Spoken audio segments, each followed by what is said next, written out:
Hello everyone, আসসালামু আলাইকুম। Welcome to my YouTube channel Rajshahi রান্নাঘর। রাজশাহী রান্নাঘরের পক্ষ থেকে আমি শিখা।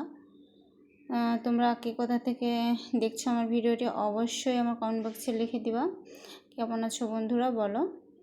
আর আমি আজকে তোমাদের রান্না করে দেখাবো সেমাইটা রান্না করার জন্য আমি প্রথমে চুলায় দুধ বসিয়ে দিয়েছি।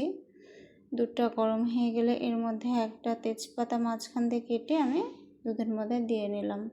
তোমরা চাইলে এখানে লং, এলাচ এগুলো ব্যবহার করতে পারো, কিন্তু আমি এগুলো ব্যবহার করিনি। মানে দারচিনি, এলাচ এগুলো ব্যবহার করতে পারো, আমি এগুলো স্কিপ করেছি। অনেকে এটার ফ্লেভার নিতে পারে না, তার জন্য স্কিপ করেছি। তোমরা চাইলে অবশ্যই এটা ব্যবহার করতে পারো। আমার দুধটা ফুটে উঠেছে, তার মধ্যে আমি দিয়ে দিচ্ছি চিনি। আমি 1 কাপ চিনি নিয়েছি। চিনিটা যেন নিচে লেগে না যায়, আমি এই জন্য সবসময়ের জন্য একটু করে নাড়াচাড়া করে দিচ্ছি। বন্ধুরা, তোমরা কে কোথা থেকে দেখছো আমার ভিডিওটি অবশ্যই আমার কমেন্ট বক্সে লিখে যাবা। আর আমার ভিডিওটি ভালো লাগলে অবশ্যই একটা লাইক করে একটা শেয়ার করে দিবা। আর নতুন হয়ে থাকলে অবশ্যই আমার চ্যানেলটাকে সাবস্ক্রাইব করে দিবা এবং পাশে থাকা বেল বাটনটা অল করে দিবা। আমি এভাবে নাড়াচাড়া করে দিচ্ছি যেন চিনিটা গলে যায়। এরপর এর মাঝে দিয়ে নেব আরও একটি জিনিস, সেটি তোমাদের মাঝে শেয়ার করছি। সেটি হচ্ছে বাদাম। আমি এখানে চীনাবাদাম নিয়েছি। দেখো, আমি এখানে বাদাম নিয়েছি। বাদামগুলো আমি সুন্দর করে এবার নাড়াচাড়া করে মিশিয়ে নিচ্ছি। এভাবে কিছুক্ষণ আমি দুধটাকে জাল করে নেব। দেখো, দুধটা আমি আগে থেকেই জাল করে নিয়েছি, অনেকটা কমে গেছে দুধটা। এবার এর মাঝে দিয়ে দেবো আমি কোড়া নারকেল। নারকেল কোড়াটা আসলে সেমাইয়ের জন্য অনেক একটা টেস্টি জিনিস, যেটাকে না দিলেই না। নারকেলটা দেওয়ার জন্য সেমাইটা অধিক পরিমাণে টেস্টি হয়ে থাকে।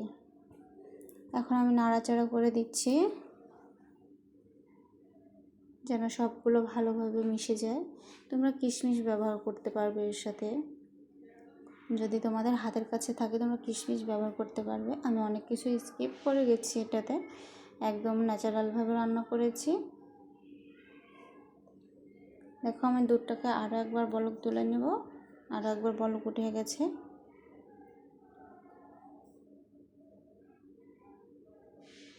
এবার আমি চলে আসবো সেমাইয়ের কাছে। আমি আজকে দেখো মোটা সেমাইটা রান্না করব, তার জন্য আমি এখানে নিয়েছি মোটা সেমাইয়ের প্যাকেট কিনেছিলাম। প্যাকেট থেকে আমি কিছুটা বের করে নিয়েছি।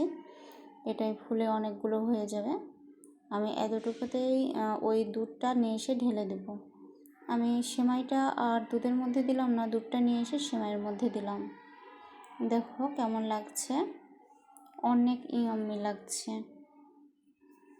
এবার ডেকোরেশনের জন্য এর উপরে কিছু বাদাম কুচি কুচি করে আমি কেটে নিয়েছিলাম বাদামটা। আর এরপরে এর সঙ্গে দিয়ে নেব হচ্ছে আর একটু কোড়া নারকেল, ওপর দিয়ে ছিটিয়ে দেবো আর একটু কোড়া নারকেল। তারপর এটাকে সুন্দর করে ঢাকনা দিয়ে ঢেকে আমি কিছুক্ষণ পর রেখে দেব, 10 মিনিট রেখে দেবো, তাহলে সমস্ত রস সুন্দরভাবে টেনে যাবে।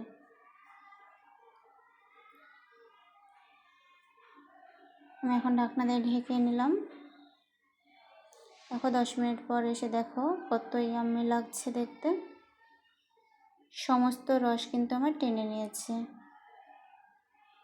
দেখো বন্ধুরা, কত দারুণ লাগছে দেখতে। এবার তোমাদের মাঝে এটা আমি কেটে দেখাবো। এটা কিন্তু শক্ত হয়নি, এটা কিন্তু নরম নরমই আছে। অনেকেই নরম নরম পছন্দ করে, অনেকেই শক্ত পছন্দ করেন না। এটা কিন্তু শক্ত হয়নি, তার জন্য আমি তোমাদের মাঝে এটাকে কেটে দেখাবো।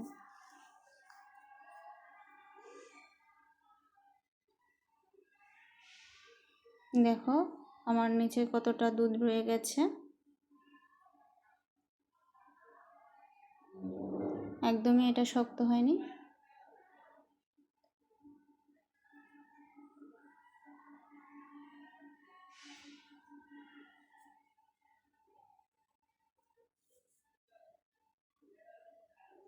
দেখেছো, এটা নরম নরমই আছে, একদমই শক্ত হয়নি।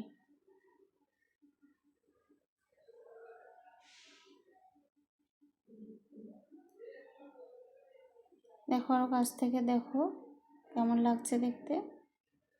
Thanks for watching my video. এতক্ষণ সাথে থাকার জন্য অনেক অনেক ভালোবাসা। টাটা।